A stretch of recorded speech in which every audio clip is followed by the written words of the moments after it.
now on to our next From the Vault review. In continuing our James Bond series review, we've done From Russia with Love, and basically what we're doing is we're going through the ones we haven't seen from start to finish or don't really remember. So next on that list, of course, was Thunderball. Yes. So, again, because of Bondathons, I'm pretty sure I'd seen some parts of it. Yeah, some of this is familiar. Yeah, but a lot of it wasn't, and I was kind of surprised. So I'd watched this, really, it was like watching it mostly for the first time. Okay. Because the Bondathons, they tend to play Dr. No and Goldfinger more than the other Connery ones. Mm-hmm. So let's get right to it with Thunderball. Yes. What's this movie about, Alex? I'm just kidding. I'll go ahead. So this is about there's two atomic bombs that are stolen by Spectre. Okay, and they start holding the movie. They hold the United States and the world to ransom, and of course MI6. So Bond is on the case. He's trying to find out who Inspector is possibly involved in this kind of nefarious plot, and it takes him to the Bahamas, back to the setting for Dr. No, no less. Was it both Bahamas? I think so. I'm pretty sure Dr. No is somewhere in the Caribbean, right? Yeah, I know Dr. No was like, maybe, I thought it was like Nassau. I don't know. Either way, he finds Emilio Largo there. He's a card-playing, eye-patch-wearing Spectre number 2, as, Austin Powers. Okay, I want to point that out. The one thing that really struck me about this movie especially is that this one, it inspired Austin Powers directly in so many ways. Oh, yeah. Like, there's so many things that are directly parodied from this particular movie. Oh, yeah.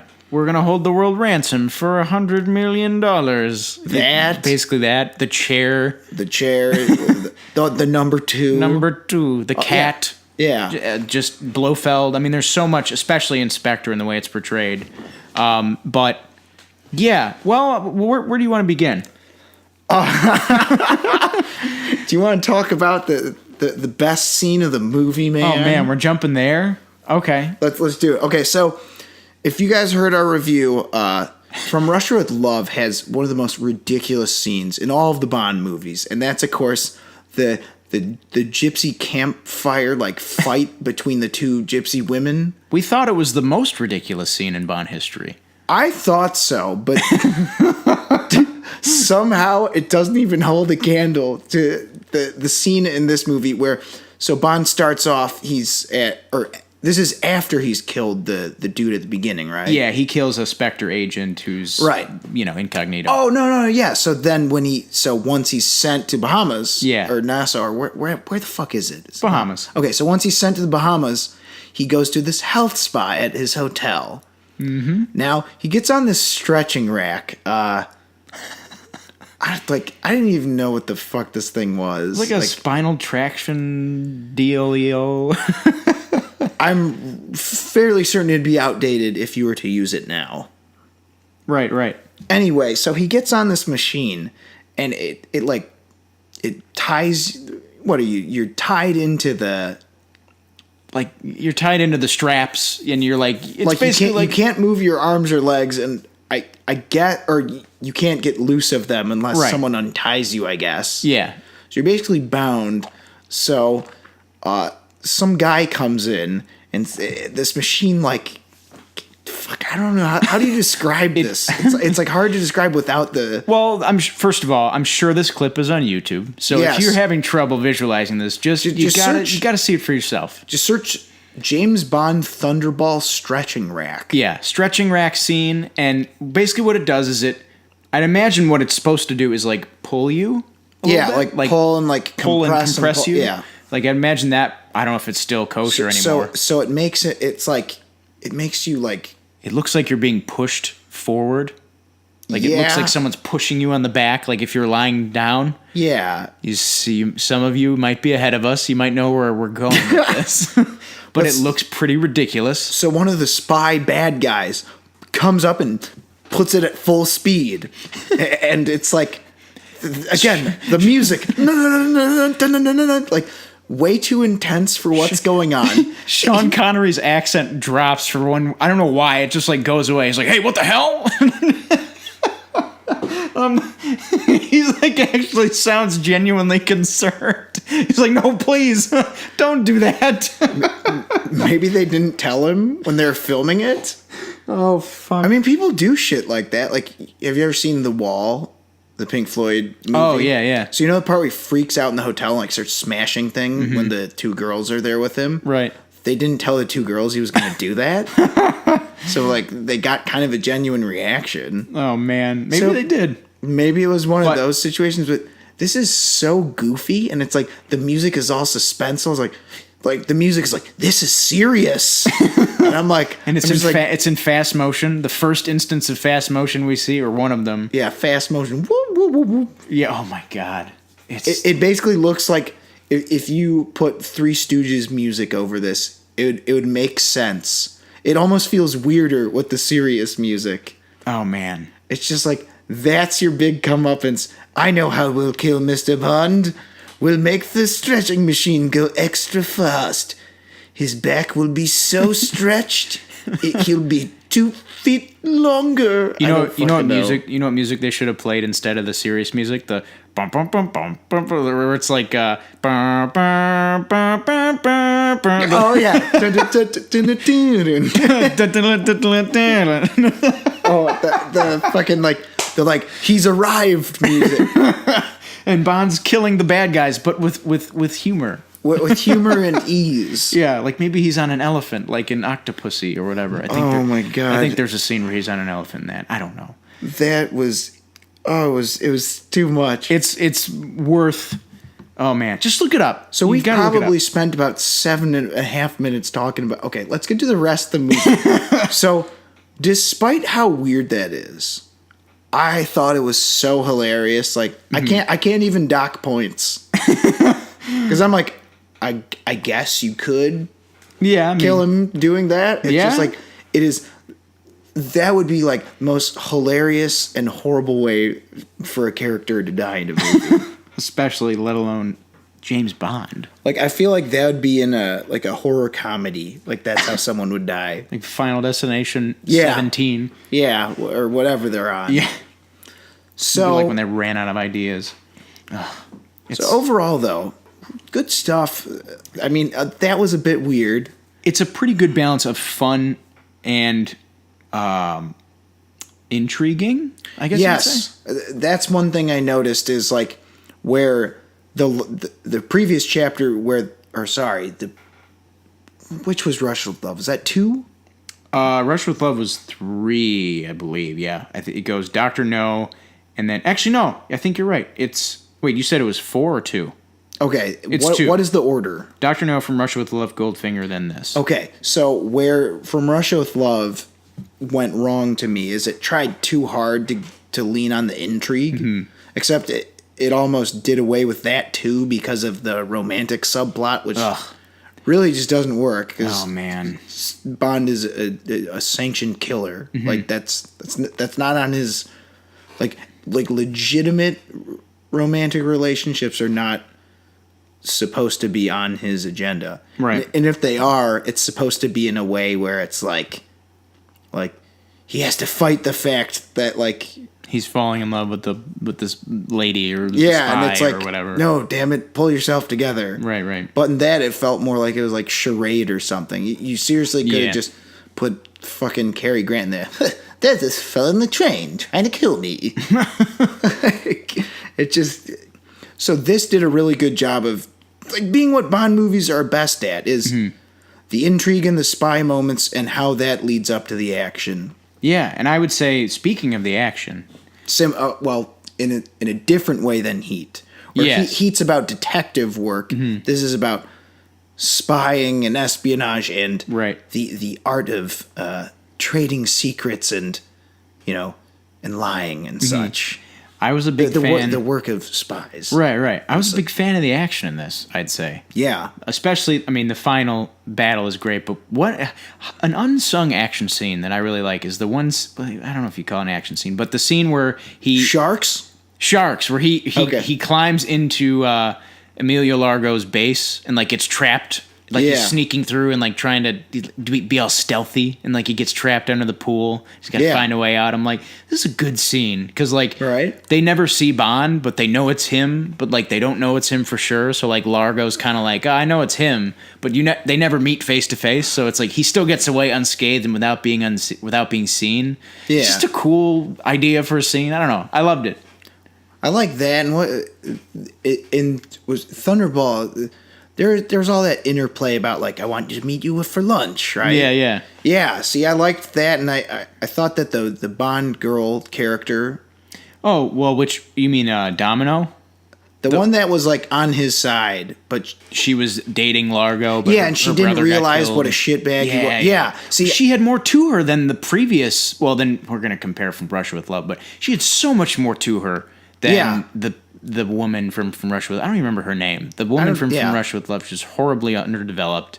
Domino's given so much more to do in this. that's what I liked. Also, is they made her sort of a victim of circumstances. Right.